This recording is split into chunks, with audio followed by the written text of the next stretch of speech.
call yourself a pilot? Then ride my Ikran, the alien girl taunted she never expected. Wind roared to the floating cliffs of Har'Tel Ridge, carrying the scent of charged minerals and the shrill cries of sky beasts. The twin suns bled orange light across the horizon, turning the world into a canvas of molten gold as Commander Eris Vale adjusted his flight harness and scanned a rocky platform beneath him.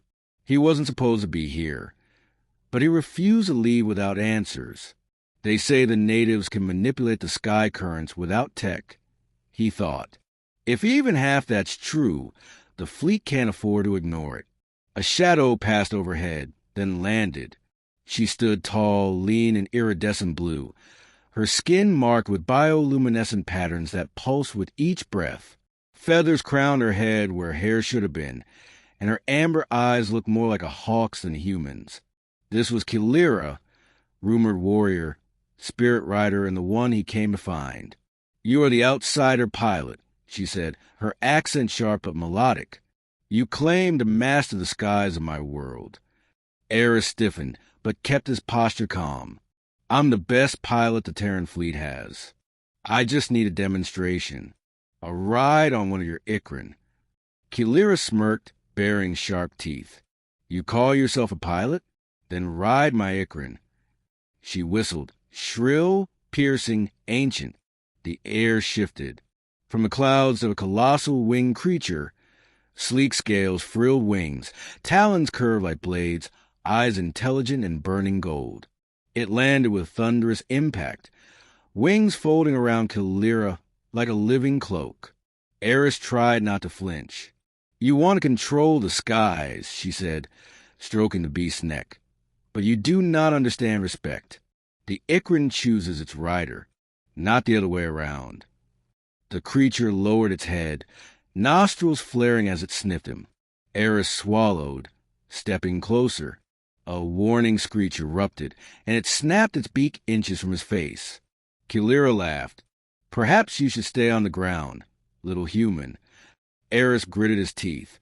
Just tell me how to bond with it. Her expression softened, not into kindness, but challenge. You do not command the wind. You surrender to it. With swift movements, she leapt onto the beast's back. The saddle was carved from hardened bone, and cords of woven sinew acted as reins. She held out her hand. Climb. If you fall, the wind will claim you. He grabbed her arm and mounted, less gracefully than she hoped, judging by her smirk. The Ikran shifted, muscles rippling beneath him with terrifying power. Hold tight, Kaelira whispered, and do not scream. The world dropped. The Ikran launched off the cliff with a burst of force that sent Eris's stomach into his throat. The air tore his cheeks, tearing past as they plunged before sweeping into an upward spiral. His hands clung to Kaelira's waist. He felt her heartbeat, steady and fearless, while his race wild. Massive floating monoliths spun around them as the creature weaved through stone arches and waterfalls suspended in midair. Eris tried to steady his breathing. This is impossible, he gasped. Kaelira tilted her head back. This is flight without machines. You rely on metal wings and written commands. We fly by instinct. She guided the Ikran into a freefall dive. The wind howled like a beast as the ground rushed closer. Pull up, Eris yelled. Kaelira didn't move. At the last possible moment, she leaned. Only slightly, and the creature obeyed, sweeping into a graceful arc that skimmed inches above a crystal lake. The water sprayed them in shimmering mist. Eris exhaled, shaking. You're insane. No, she replied softly. I am alive. They rose higher, far above the floating cliffs, where stars pierced the sky and both suns had vanished beyond the edge of the world. The Ikran glided now, steady, almost silent. Eris loosened his grip. This isn't just riding, he whispered. You're connected, like one mind. Kaelira nodded. We bond through spirit. But your mind is full of metal and noise. You fear falling more than you desire flying. Eris looked away, jaw tense. I lost my wing partner in a storm back home.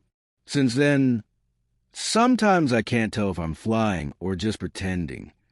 Silence stretched between them. Then Kaelira spoke gently. Then stopped pretending.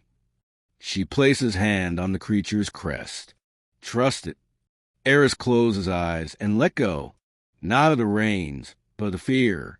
He leaned forward, syncing his breath with the Ikran's rhythm. The beast responded. Its wings tightened, muscles shifting, and suddenly Eris could feel the air currents like invisible rivers flowing through the sky. He understood where to turn before Kaelira instructed. She looked back, stunned. You bonded? Not fully, he said, but I'm done hiding from the sky. Kaelira smiled, not mocking this time, but proud. Then you are not merely a pilot. You are a rider of the wind. They ascended together toward the stars, the night wind singing around them. And beneath the twin moons, Eris realized something no machine had ever taught him. The sky wasn't conquered by force. It accepted those who flew with it. And for the first time since the storm that took his partner, he felt truly free. The stars above shimmered like scattered shards of lost civilizations. The Ikran's wings moved in slow, powerful strokes, gliding with effortless mastery as the wind whispered ancient songs only Kaelira's people had ever understood. Eris loosened his grip entirely now, not from arrogance, but trust. His fingers brushed the creature's crest, and a soft pulse of energy traveled through him. The fear that once gripped his chest dissolved into quiet exhilaration. Kaelira watched him from the front saddle, her amber eyes reflecting starlight. You ride like someone who remembers, she murmured. Eris blinked. Remembers what? That you were born from the sky, not the ground. He let the words sit, not as prophecy, but as truth rediscovered. For the first time since the storm that had ripped apart his old ship and claimed his partner, he no longer felt like the sky was something he needed to restrain or defeat. It was a home he had abandoned. Kaelira guided the Ikran into a slow spiral descent, landing on a suspended plateau glowing with luminescent moss. The creature folded its wings and lowered its head, not as a beast submitting, but as an equal acknowledging another. Eris stepped onto solid stone, legs weak but spirit steady. Kaelira approached him, head tilted. The spirits do not accept outsiders easily. You earned this. He met her gaze. Maybe I'm not an outsider anymore. A slow, genuine smile curved her lips. Walk with me tomorrow. There's more to learn than sky currents. The tribe must see you ride. Only then will you truly belong. Eris looked to the horizon where morning light threatened the edge of darkness, and for the first time in years he whispered, I'm ready.